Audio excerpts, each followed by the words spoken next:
Gridiron Fanatics. Glad you could join us here once again for the off-season edition of Gridiron Gab Pro Style, where we gab about all things pro football, from the scoops of the regular season to the scores in the postseason and the picks in the off-season. Let's start gabbing. The autumn winds move like the thunderous waves of Neptune's sacred palace. And here, amongst the blackened soil, lies the ragged hands, worn, torn, and callous. They await with cunning and vicious prowess, for the warriors have returned.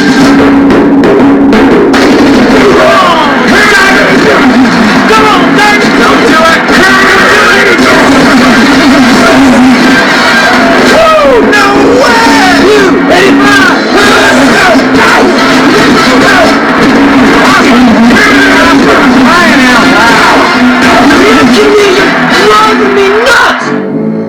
But behold. Welcome back, you guys. Thank you for joining us here once again. I am, of course, Mr. CeeLo. Want to start out the show by first giving a shout out to Cullen. Thank you for joining the channel. And to my other subscriber, A-Train, thank you so much. Guys, make sure when you join, either like the show so I can give you a shout out on the next show. And as I said, I try to give all my new subscribers a shout out to let you know how much you're appreciated. And guys, if there's also another team that you guys want me to speed up the process and get into, believe me, I want to do that. I've been under the weather the last couple of days, so I'm trying to catch up. Finally getting my strength back, but I can't say this is going to be hard because my voice is kind of failing. But I do have more bass in my voice this time. But thank you, Cullen and A-Train. I appreciate it. Today we are going to do the off-season preview and moves of the 4-13 New England Patriots. Now, there's really not much to say about the Patriots. I mean, if you watch them, they were in a lot of their games this season, but those games were okay. The NFL is a product, you guys, and there were a lot of these games. They were just absolutely horrible. I haven't yet before this season. I never really saw a Bill Belichick team absolutely get just blown off the field, you know, between the 38-3 loss early in the season and the 34-0 shutout to the New Orleans Saints. It was just not good. And then you see the 6-0 loss to the Chargers. That was, to me, that was where we already knew what the deal was. We knew that Belichick was probably on his way out. But what we realize is that Belichick is a defensive-minded coach, whereas, you know, the way Brady was groomed to take care of the football, and for the most part, he did until he became who he was. We became more understanding with the offense, and the coordinators that came through there changed and put different types of game in his head and different types of formations and types of play calling. Going from the slot, making the slot what it is in the passing game today, as well as the running back being as important as it is. Basically a new form of the West Coast offense, if you will. But right now, this offense needs an overhaul, horrible, in the worst way. And you're coming up on the free agent part. We're going to get to defense, you guys. I don't want you to think I'm skipping out on the most important part of the Patriots, which was their defense. And I will explain to people why. If anybody thinks that the Patriots need to go into a straight overhaul on their defense, they're absolutely incorrect. I will say they need to get faster up front because they need to create more turnovers. I do agree with that. You know, in order for you to be great, you have to be a consistent turnover machine when you're playing some of the top offenses that you're going to be playing in the National Football League. With that being said, looking over at what the Patriots had going on most of this season, their defense was so good. You know, you have to be able to run the football. And I'm just going to be honest with you. That is something they were not able to do. But here's the good news. With the new revised salary cap space, with the new additional cap space that was given to each team, and it revised the cap, the New England Patriots have now amassed $87+ million in cap space.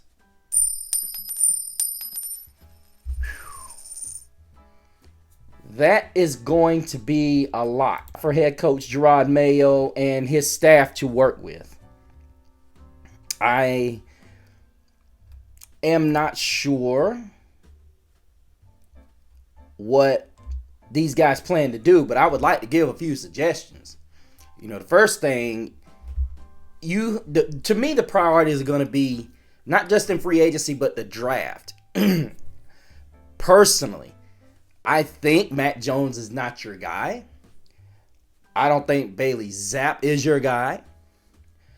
Honestly, I'm going to throw this out there. I think ultimately you can get your guy, listen to me carefully, in the second round. Do as I say. Dumb shit! Dumb shit! Don't believe me? Well, let's do this.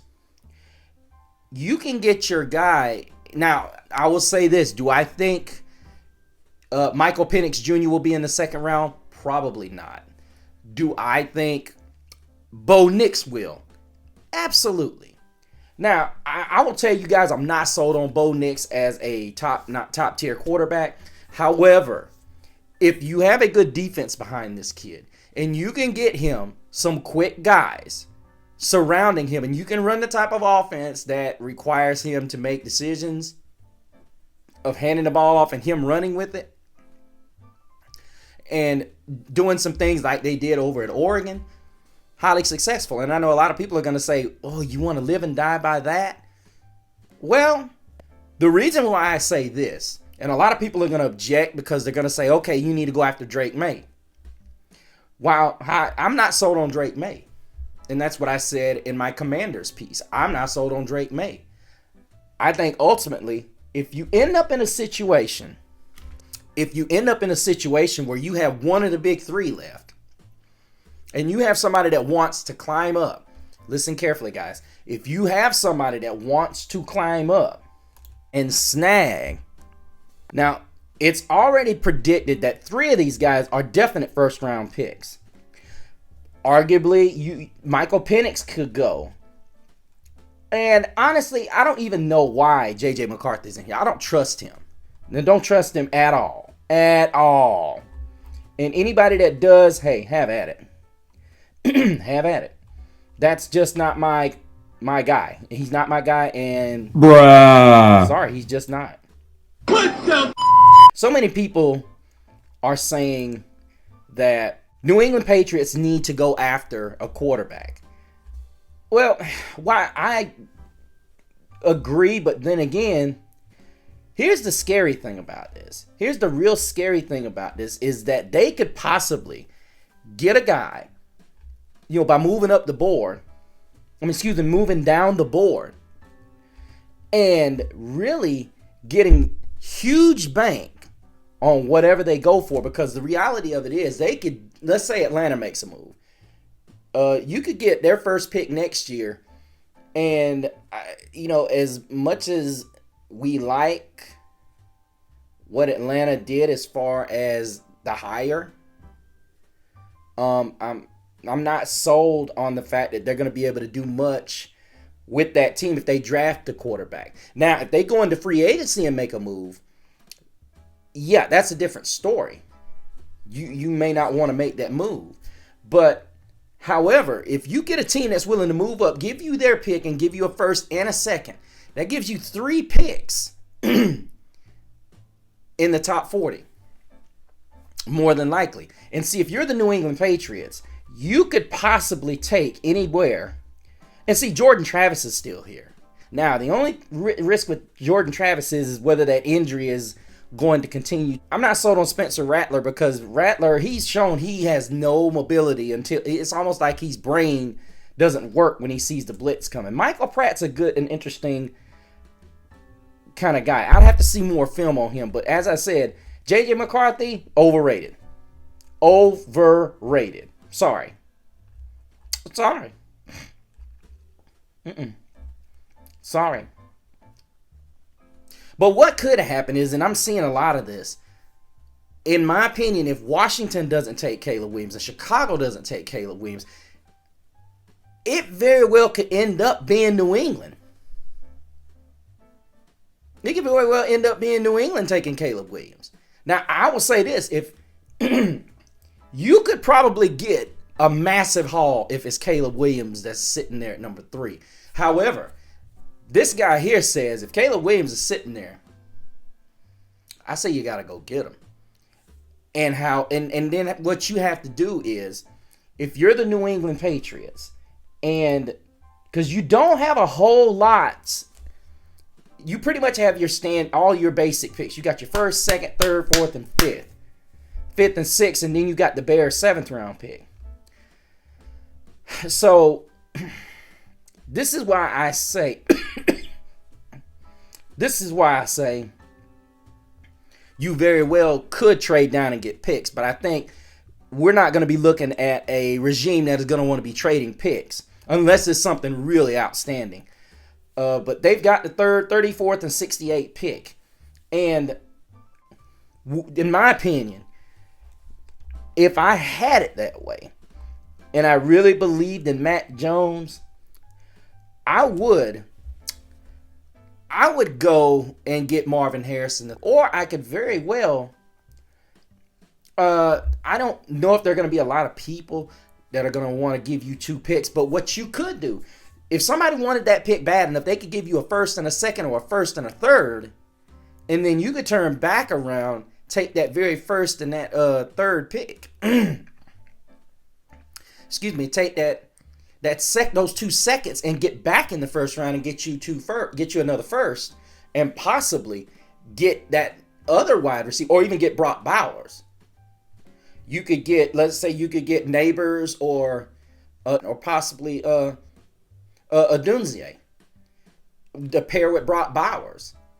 You get those 2 big targets, and that not only helps, Mac Jones, but it does an abundance of things for the confidence around Foxborough. And hopefully, as much as I loved Belichick's winning mentality, he wasn't much for stars. But then you also have to think, if you're the New England Patriots, you got $87 million in cap space. And you had Demario Douglas as your top wide receiver.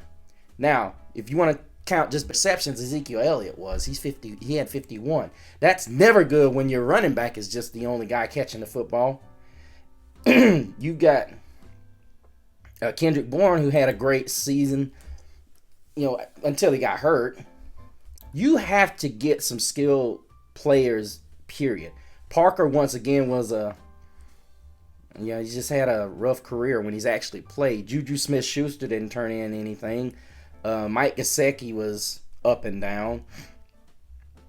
Just a bunch of guys on here, but just not a lot of success. And I can't say it's all on these guys. A lot of it's on the quarterback play. The quarterback play was rich, to say the least. And then there's the running game. The running game was not good. Ramondre Stevenson had 619 to Ezekiel Elliott 642, which that running game was not going well at all. They finally got the guards position settled, but I think they're going to have to get a tackle. And see, this is where that debate comes into play.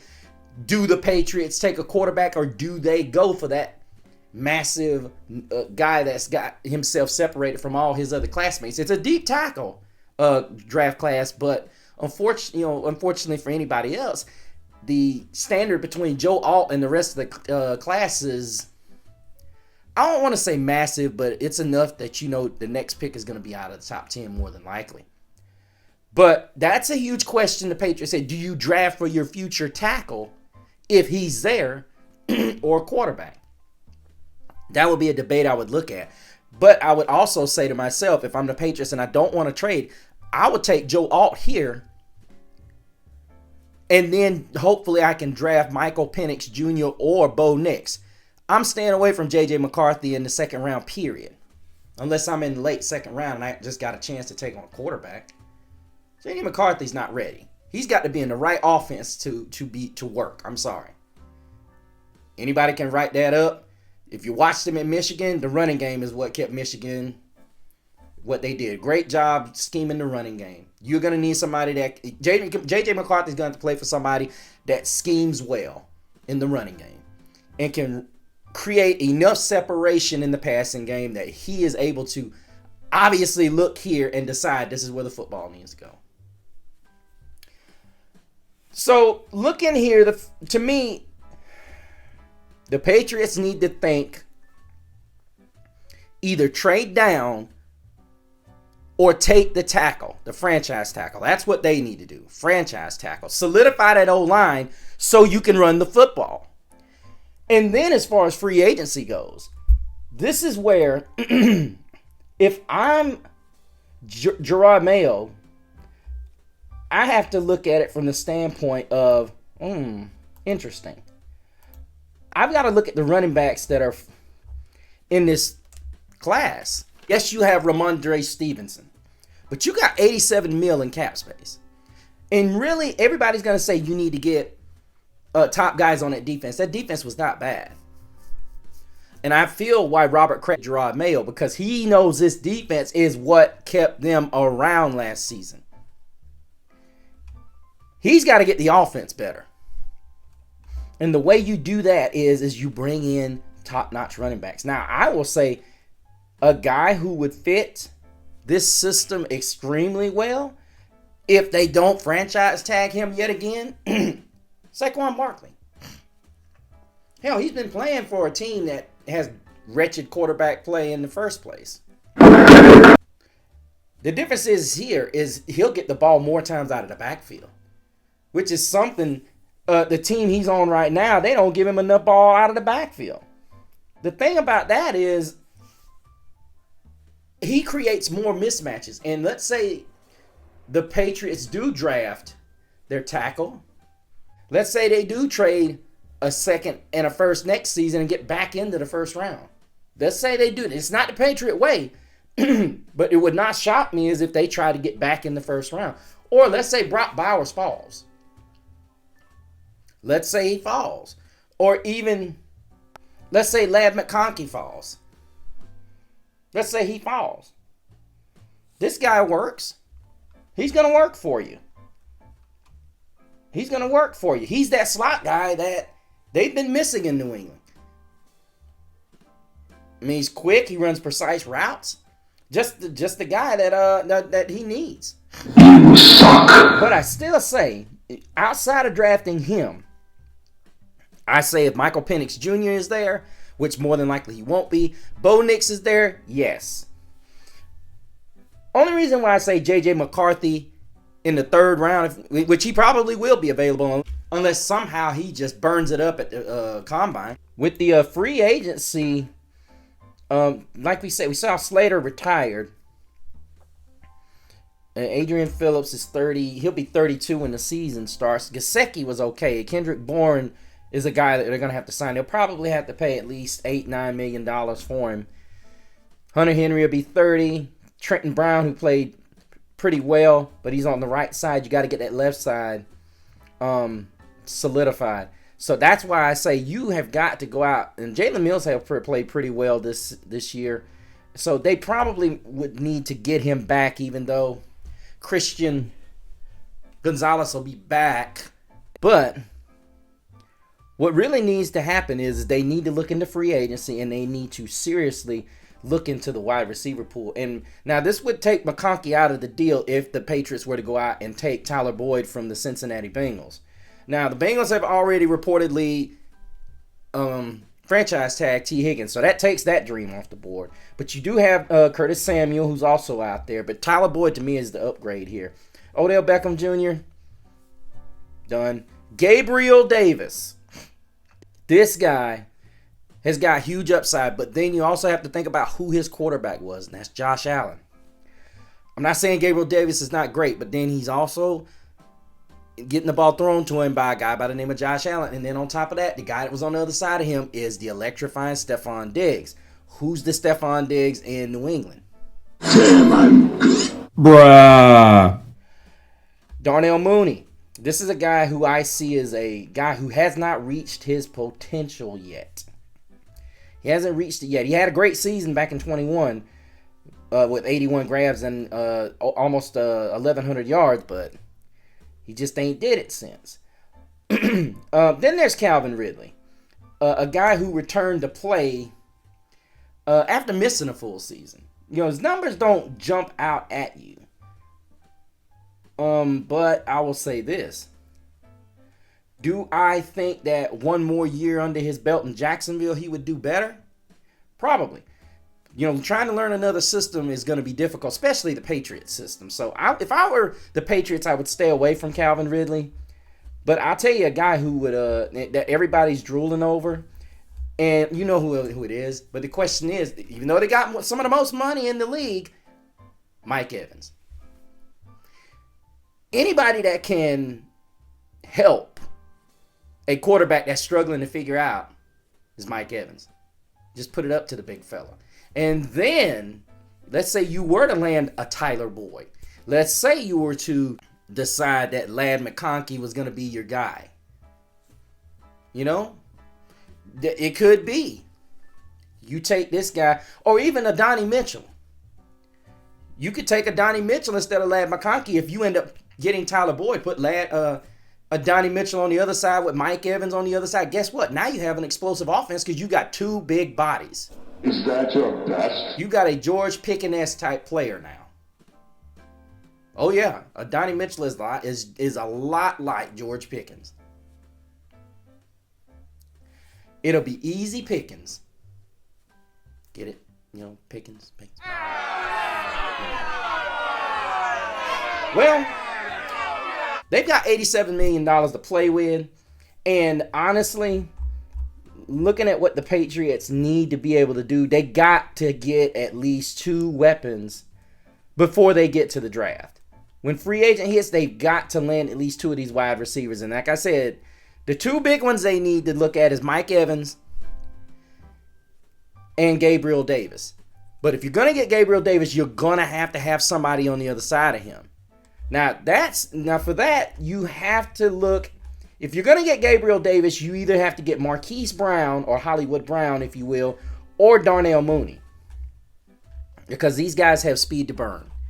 That way, if you have these guys here and on this side, and then you don't get Mike Evans. Now, if you get Mike Evans and you got Gabriel Davis, you're good. You can draft Ladd McConkey.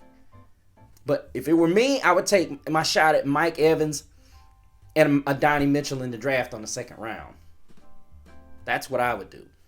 And if it's that much for you, you know, if Michael Penix is there in the second round, you go there and you try to draft, either get back in the second round and get a Donnie Mitchell or whatnot. But you need two big guys on the outside so you can run the football. That's a must. But like I said, they need to either take Derrick Henry in free agency or, now this is just what I believe they need to do. They either need to take Derrick Henry or they need to take Saquon Barkley. Austin Eckler will be okay, but they need a bruiser. They need a guy that is going to punish and wear down a defense. That's what they need. They need a guy that's going to wear it down. Oh, I did not see him. A.J. Dillon. This would be a huge steal if they could get this guy. This guy's... Because he was that dude at Green Bay. I know they all talked about him when they lost Aaron Jones. But this guy right here, oh my goodness. New England, you hear me? Get this guy.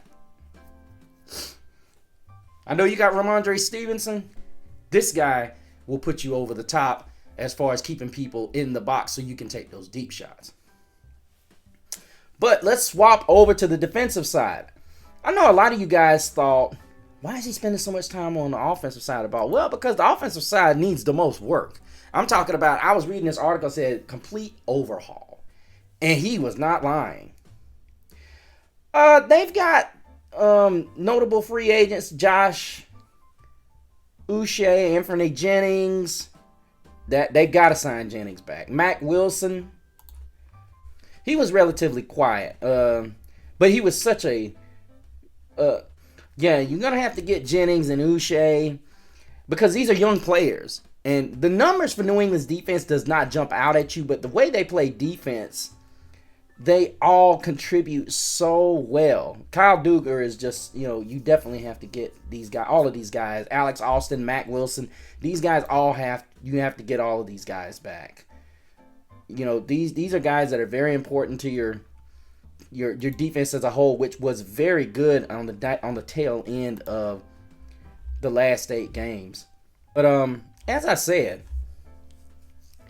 looking at this defense, and I want to let you guys know what I saw was just a crazy graphic. Looking at a team that was as bad as it was, it kind of reminds me of the Carolina Panthers.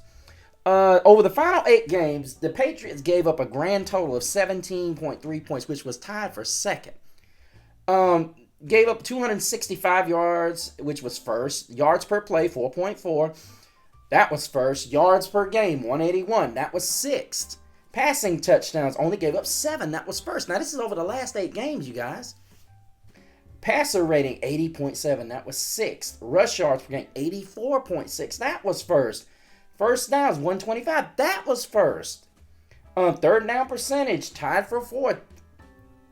Takeaways, 9. That tied for 19th. Sacks, 18th. That was 25th. Those are the only 2 that the Patriots could use improvement on. And this is why I say, in free agency, they need to get hunting for that guy, which there's going to be. Now, for judging by what I've seen, there's going to be a large pool edge rushers. Of course, Josh Allen and Brian Burns had this class, but the one that's sneakingly undervalued is Josh Allen. There is no Jacksonville Jaguar defense. Now, Andre Sisco is great, but a lot of the reason he's great is because of how good Allen is pass rushing the ball. Those other guys along that line, they don't get it done without Josh Allen. Jacksonville, if they let him fall, I'm going to say it like this. The Patriots should straight pounce. I'm talking about pounce. The ink shouldn't even be dry by the time the ink should already just be and finds out that the Jaguars are not putting anything down. That should be like, phew. It should be as soon as the Jaguars say they won't meet with, phew, that guy needs to be signed. And then there's Danielle Hunter.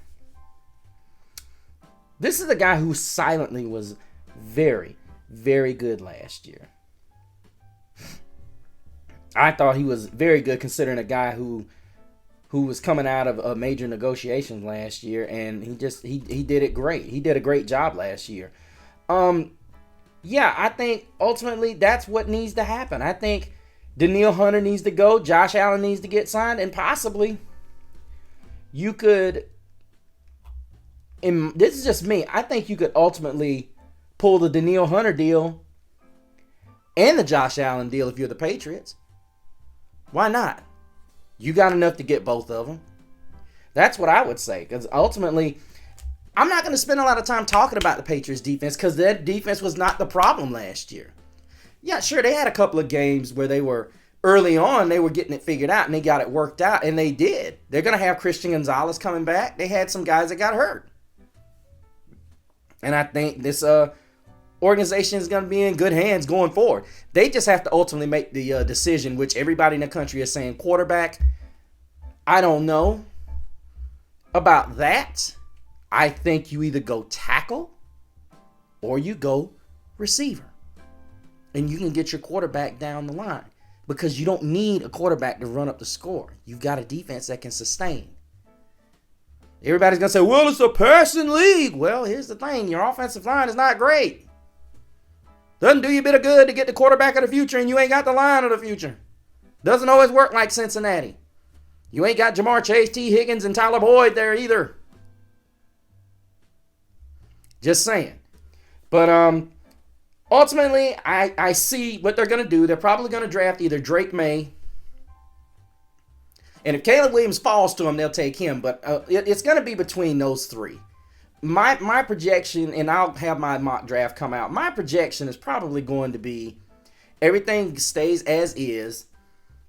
And nobody's going to do what I think. You know, I would say get either more picks and get that line. To me, offensive line is always the most important thing. You know, sometimes you got to struggle through things or you got to make some decisions. I think this year, yes, the quarterback pool is deep. So to me, the decision is not the quarterback. The decision is how far down do I draft so I can accumulate picks, get a receiver, or if I can get Joe Alt. Because you might get somebody that wants either Jaden Daniels or Drake May so bad, they're willing to give you a next year pick or 2 picks this year. You never know. That's just the way it is. You just have to, run the risk, play the game, and see what happens. But guys, thank you for joining us. I'm about to bail up out of here. I just want to tell you guys thank you. And make sure you check out our show down on YouTube, as I said before, and comment. If you're not happy with some of the things you're seeing, please let me know. Somebody was saying take the glasses off. No, thank you. I enjoy my glasses. But thank you anyway. Thank you for watching. Also, go to our Facebook page of the same name, Gridiron Gab Pro Style, as well as check me out on Instagram over at Mr. CeeLo and see the things that I am going to be talking about. I am also going to premiere my new show as of tomorrow, You Be the Juror. This is going to be an exciting show, you guys. There's a Netflix special coming out. I am going to be giving my opinion on it because I have been studying the case for so long. I don't mean to go into that, but I'm a mystery case buff. But yeah, I think you guys will enjoy it. But till the next time, same Gab channel, same Gab platform. But behold, there is a warm breeze that comes from the west. The blazing sounds of victory fuel their everlasting quest. It is a call to arms, for they are here. An army that has the will to challenge and the will to dare.